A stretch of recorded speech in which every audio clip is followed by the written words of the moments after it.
बोलिए सतगुरु माता सुदीक्षा सविंदर हरदेव जी महाराज की जय। गुरु रूप प्यारे सासंगत जी प्यार से बोलिए, एक बार मिल के बोलिए, थोड़ा हंस के बोलिए, धन निरंकार जी, धन निरंकार जी। सासंगत जी, बड़ा ही खुशी का समा, बड़ा ही आनंद का पल है। नित दिन की तरह सासंगत जी आज भी परम पिता परमात्मा की असीम कृपा से, सच्चे सद्गुरु की असीम कृपा से सासंगत जी हम सबों की झोली में ये समय सद्गुरु माता जी ने बख्शा है। और वह रूप है सासंगत जी, संगत का रूप माता जी की असीम कृपा से हम सबों के पल्ले में मिला हुआ है। सासंगत जी, हम सभी देख रहे हैं कि बहुत सारे संगतें, बहुत सारे सेवादल महात्मा, बहुत सारे बहन महात्मा भी सासंगत जी संगतें में आए हुई है। वाकई में सासंगत जी अभी हम करीब करीब 1 घंटे से सत्संग का आनंद ले रहे थे। एक एक बाल संगति के मुखार बिंद से, बहन महात्माओं के मुखार बिंद से सासंगत जी अमृत वचन का वर्षा हो रहा था, अमोलक वचन का वर्षा हो रहा था। सासंगत जी मन गदगद हो रहा था, पावन हो रहा था कि वाकई में यह समा सासंगत जी हर किसी के पल्ले में नहीं मिलता।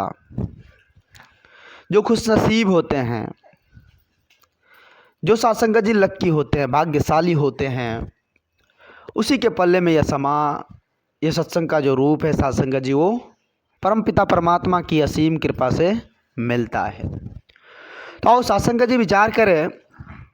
अभी सासंगत जी हम सभी श्रवण कर रहे थे, बहन महात्मा जी विचार के माध्यम से सत्संग की महत्ता का गुणगान कर रहे थे कि सत्संग में आने से जीवन में क्या बदलाव होता है, इस पर भी चर्चा कर रहे थे सासंगत जी। तो आओ सासंगत जी विचार करें। दास दोहराना चाहेगा कि वाकई में सत्संग में आने से जीवन में क्या बदलाव होता है, इस बात पर आज चर्चा होगी सासंगत जी। रामचरितमानस में बहुत ही सुंदर शब्दों में सासंगत जी लिखा हुआ है कि बिनु सत्संग विवेक न होई, राम कृपा बिनु सुलभ न सोई। विवेक कब होगी सासंगत जी? जब हम सत्संग में जाएंगे। विवेक तब होगा, अच्छी सोच तब जनरेट होगी जब हम संत महात्माओं का संग करेंगे सासंगत जी। इस राम का दीदार कब होगा सासंगत जी? जो घट घट में विराजमान है, कण कण में विराजमान है, जर्रे जर्रे में विराजमान है, इसका संग कब होगा? जब हम सत्संग में जाएंगे सासंगत जी। सत्संग में जाने के बाद ही ये सब कुछ मिलने वाला है, ऐसे मिलने वाला नहीं है सासंगत जी। संत महापुरुष सदा हम इंसानों को सासंगत जी समझाते हैं कि अच्छों का संग करें। कहते हैं ना सासंगत जी, अच्छों का संग करें, क्योंकि अच्छों के संग से ही अच्छाई आएगी सासंगत जी। अगर हम बुरे व्यक्ति का संग कर लेंगे तो सासंगत जी क्या होगा? उसके बुरे गुण जो हैं वो सासंगत जी हमारे अंदर आ जाएगी। अगर वही अच्छे इंसान का, बुद्धिमान का, ज्ञानी पुरुष का अगर संग हो जाए सासंगत जी, तो क्या होगा? उसकी अच्छाई हमारे अंदर आएगी, उसकी दिव्य गुण जो है सासंगत जी वो हमारे अंदर आएगी। तो इसलिए सासंगत जी संत महापुरुष इस संगत की महत्ता को खास बताया है कि जैसा संग वैसा ही रंग होगा सासंगत जी। सासंगत जी आज अगर संसारिक दृष्टिकोण से देखा जाए तो आज भटकाने वालों की भी कमी नहीं है सासंगत जी। हर मोड़ पर भटकाने वाले बैठे हैं कि क्या कर रहे हो आप, क्या कर रहे हो आप, ये काम देने वाली नहीं है। वो कहेंगे सासंगत जी आपको, ये काम देने वाली नहीं है आपको, आप ये झूठी रास्ते पर चल रहे हैं। सत्य के रास्ते को भी आज लोग झूठ बनाने के लिए बैठे हुए हैं सासंगत जी, हर मोड़ पर भटकाने वाले हैं। तो पवित्र संपूर्ण हृदय वाणी में बाबा जी ने बहुत ही सुंदर शब्दों में सासंगत जी कहा है कि भक्ति करने से जो रोके उनका त्याग जरूरी है। जो आपको भटकाने के लिए बैठे हैं, जो आपको भटका रहे हैं, उसकी त्याग जरूरी है। उनके साये से बचना है, उनसे रखनी दूरी है। उनके साये से भी बचने के लिए बाबा जी कहे कि भाई जो भटकाने वाले हैं, जो आपको गलत रास्ते पर ले जाने वाले, उनसे दूरी रखनी है, उनके साये से भी दूरी रखनी है। अगर उसका संग हो गया तो फिर आपको मझधार में ले डूबेंगे, खुद तो गिरेंगे ही गिरेंगे और आपको भी ले गिरेंगे। सत्संग जी, उसे अपना डूबने का फिक्र नहीं है, दूसरे को डुबाने का फिक्र है कि उसको हम कैसे डुबा दे। आज इंसान सत्संग जी क्या हो रहा है, अपने दुख से नहीं मर रहा वो। आज इंसान अपने दुख से नहीं मर रहा है। सत्संग जी, लोगों की हर चीज़ को देखकर वो दुखी हो जाता है, सेल्फ दुखी हो जाता है कि वो क्या कर रहा है भाई, वो इतनी ज़्यादा तरक्की कैसे कर रहा है। उसके सुख को देखकर ये खुद को दुखी होते चले जा रहा है। आज इंसान की ऐसी नौबत होती चली जा रही है सत्संग जी। आज मानवता क्यों बिखर रही है? आज मानवता या मानव समाज क्यों बिखर रहा है? जात पात वर्ण विशेष मजहब की दीवारें खड़ी कर रही है सत्संग जी, इसलिए बिखर रहा है। तो आज को एक छोटा सा विचार याद आ गया सत्संग जी। एक बार की बात है, बात एक राज परिवार की है सत्संग जी, राजा घर की है। तो राजा के घर में एक बालक का जन्म हुआ सत्संग जी। तो जन्म हुआ, फर्स्ट बेटे थे, बड़ा ही उमंगता थी सत्संग जी। पूरा राज्य खुशी खुशी उमंगता के साथ पेश आ रहे थे। राजा साहब सत्संग जी घोषणा करवा दिए कि आज बहुत ही खुशी का समय है, आज बहुत ही खुशी का समय है और इस समय को और भी खुशहाल हम बनाना चाहते हैं। आज इस राज्य में जितने भी ज्ञानी पुरुष हैं वो हमारे दरबार में आइए, उसका स्वागत है। जैसे ये अनाउंसमेंट हुआ, जितने भी सत्संग जी श्रेष्ठ व्यक्ति थे, गुणवान व्यक्ति थे, तो सभी राज दरबार में पहुँचे। कुछ यूनिक होने वाला है। जैसे ही राज दरबार में पहुँचे तो राजा साहब उद्घोष करवा दिए कि आज हम आप लोगों को कुछ दान देना चाहते हैं, और वो दान इस प्रकार से हैं कि मेरे चारों तरफ ज़मीन है, जहाँ देखा जाए मेरा ही ज़मीन है। जिधर आप देख लीजिए, उत्तर दक्षिण पूर्व पश्चिम, जिधर आपको देखनी है मेरा ही ज़मीन है। आप लोगों को करनी क्या है, जो जितना ज़मीन को घेर देगा, दीवार से घेर देगा, वो उसकी ज़मीन हो जाएगी। जाइए आप लोग। सत्संग जी वहाँ से छुटा सभी। अब तो होर लग गई कि भाई हम इतना ज़मीन घेरेंगे, हम इतना ज़मीन घेरेंगे, हम इतना ज़मीन घेरेंगे। उस ज़मीन को घेरने के चक्कर में बड़े बड़े लोग सत्संग जी अपने घर द्वार को भी बेचकर ईंट खरीद लिए, अपने सारे संपत्ति को बेचकर ईंट खरीद कर जो है राजा के जो ज़मीन थे उसमें बाउंड्री करवाने लगे कि हम इतना ज़मीन घेर कर दिखाएंगे राजा को, वो हमारी हो जाएगी।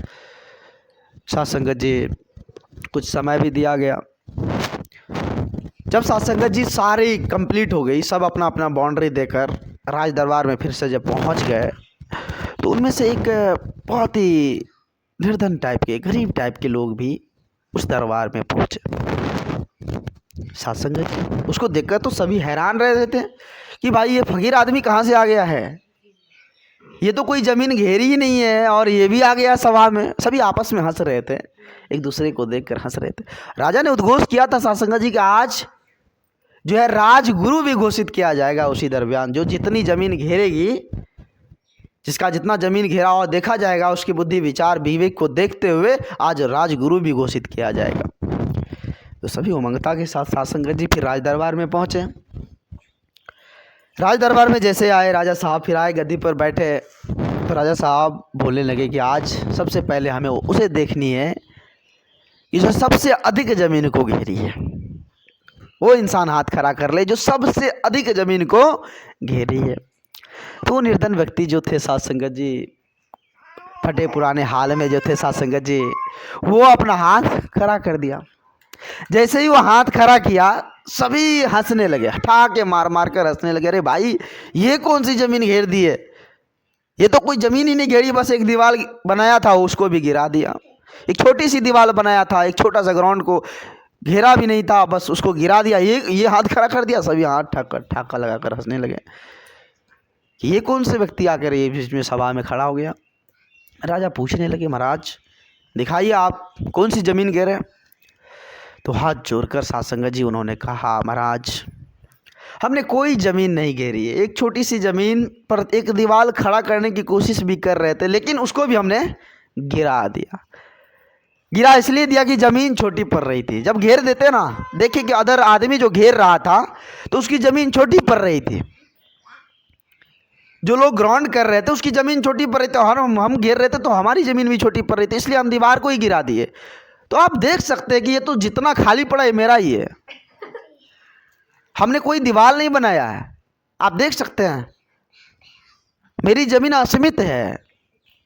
जहाँ तक आपकी नज़रें जाएंगे, जहाँ तक आपकी सोच जाएंगे, वहाँ तक खाली ही खाली है। साध संगत जी, राजा को भी समझ आ गया कि वाकई में ऐसा ही इंसान हमें चाहिए था जो दीवार बनाने की बात ना करे, दीवार खड़ी करने की बात ना करे, दीवार को गिराने की बात करे। और साध संगत जी, उसे ही राज गुरु घोषित किया गया। सभी देखते रह गए, सभी देखते रह गए। साध संगत जी, जिन्होंने अपने घर द्वार को बेचकर भी दीवार खड़ी की थी, वो भी चिंतित मूड में बर्बाद हो गए महाराज, बर्बाद हो गए महाराज, बर्बाद हो गए महाराज कर रहे थे। तो कहने का भाव क्या है साध संगत जी? जब आप दीवार बनाते हैं, दीवार का मतलब क्या हुआ? वो नफरत की दीवार, वो अहंकार की दीवार, वो क्रोध की दीवार जब आप खड़ा करते हैं तो आप संकुचित हो जाते हैं, आप दीवार में गिर जाते हैं, आपकी बुद्धि छोटी हो जाती है। साध संगत जी, जब आप उदार हृदय के जब बन जाएंगे तो फिर साध संगत जी आपका अस्मित होगा, जहां तहां आपका चर्चा होगा। आओ साध संगत जी विचार कर, तो ये विवेक कहाँ मिलने वाली है? अभी हमने सुना, श्रवण किया कि वो विवेक कहाँ मिलेगी? सत्संग में। वो संत महापुरुष के संग किए हुए थे, भले ही देखने में गरीब लग रहा था, लेकिन ज्ञान से कोई गरीब नहीं होता साध संगत जी। ज्ञान जिसके पल्ले में है वो सबसे श्रेष्ठ व्यक्ति हुआ करता है साध संगत जी, सबसे अमीर व्यक्ति हुआ करता है। कहते हैं ना कि राम रतन धन जिसके पल्ले में है वही सबसे श्रेष्ठ, और परमात्मा के सबसे प्यारे वही होते हैं साध संगत जी, जिन्होंने राम रतन धन को पा लिया है। जिसके पल्ले में संतोष धन है, उनसे श्रेष्ठ व्यक्ति और कोई नहीं हो सकता साध संगत जी। ये धन दौलत काम की नहीं है, ये क्षणभंगुर है, पल में समाप्त होने वाली है। ये भौतिकता के दौर में जो आज हम इसे अरजने में लगे हुए हैं, संवारने में लगे हुए हैं, ये क्षण भर का मेहमान है, पल भर का मेहमान है। लेकिन जो साध संगत जी निरंतर है, नित्य आनंद देने वाला है, उसको हमने छोड़ दिया, उसको हमने छोड़ दिया। तो और साध संगत जी विचार करें, संग जब भी करनी है तो अच्छों का संग करनी है।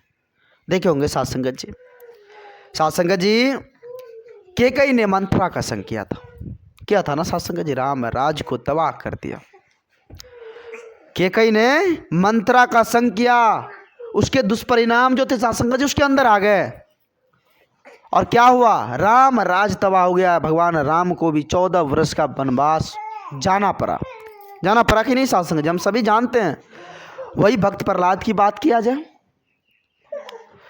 तो वह साध संगत जी नारद जी का संग किया था, और वो भक्त बन गया, आज उसकी महिमा हम गा रहे हैं।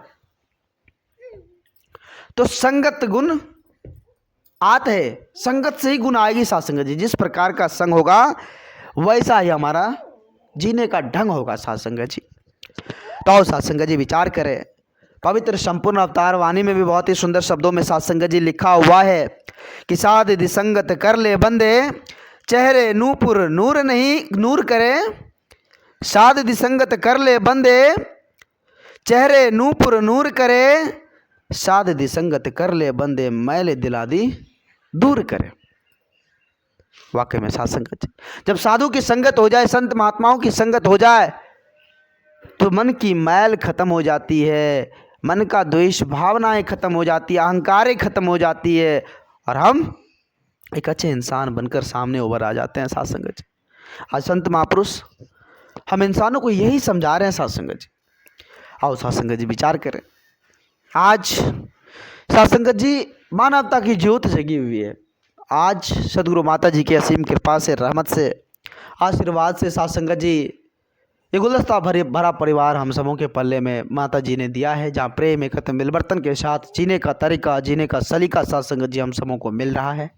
तो और साध संगत जी शुक्रगुजार करें इस परमपिता परमात्मा का, इस निर्गुण निरंकार दातार का, समय के सदगुरु का, जिन्होंने ऐसा समय बख्शा है, सब कुछ दिया है, हर कुछ से नवाजा है, और शुक्रगुजार करते हुए जीवन को आनंदित तौर पर हम जीते चले जाएं। साथ संगत जी, दास बहुत ही ज़्यादा वक्त आप जी सभी संत महात्माओं का ले लिया। दास क्षमा चाहेगा आप जी सभी संत महात्माओं के श्री चरणों में, दास को माफ़ करना। दास के मुख से ऐसी कोई शब्द निकल गया हो जो आपके दिलों की ठेस पहुंचाया हो, हाथ पहुंचाया हो, तो दास आप जी के श्री चरणों में क्षमा चाहेगा। साथ संगत जी, माफ़ करते हुए अपने श्री चरणों से जुड़े रखना। प्यार से बोलिए, एक बार मिल के बोलिए, धन निरंकार जी, धन निरंकार जी।